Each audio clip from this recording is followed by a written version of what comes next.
तर आज मी गेलो छत्री घेऊन पहिले शेतावर, कारण की सकाळचं वाजलेलं आठ ना माणसाहून आली ती सटासर. त्याच्यामध्ये 2 पाहुणं पण आलं आणि काजने काम नाही. त्यांना अंगला तुम्ही शिस्तीनं उभं राहा बांधावं, ते काय ऐकायला तयार नाही. अख्खं चिखला माखलं ना बिलगला अंग धावाला. त्यांना सांगला होली नाही म्हणून बाहेर निघा, नाही तर थंडीचे दिवस आहेत ना तुम्ही फरफराल. फरफरा म्हणजे ताप येईल. एक निघला बाहेर त्याला लागला थरथर कापाला. तसंच त्याला घेऊन घरी आलो ना मी, चाललो अंग धुवून डबल शेतावर. फलार बिलार लस्सी बिस्सी बाटली बिटली घेऊन आलो शेतावर. जेवणाला होता वेलबिड्डा आणि वरण भात लोणचा मिरची पापड.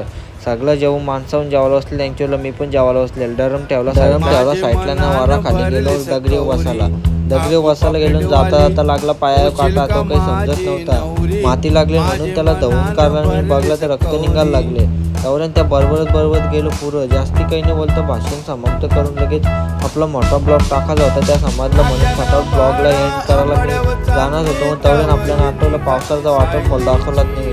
तो फक्त 4-5 महिन्याचा वॉटरफॉल आहे, नंतर माती. तिकडे बघता होतं काय कुत्र्यावर घेतलेलं भारा काय. तो भारा घेऊन इकडे आता कुत्रा काही पळत नव्हता ना. आजच्या पुरते एवढंच गाय. तोपर्यंत मोठा ब्लॉग बघा, भेटून एक ब्लॉगमध्ये. Bye bye.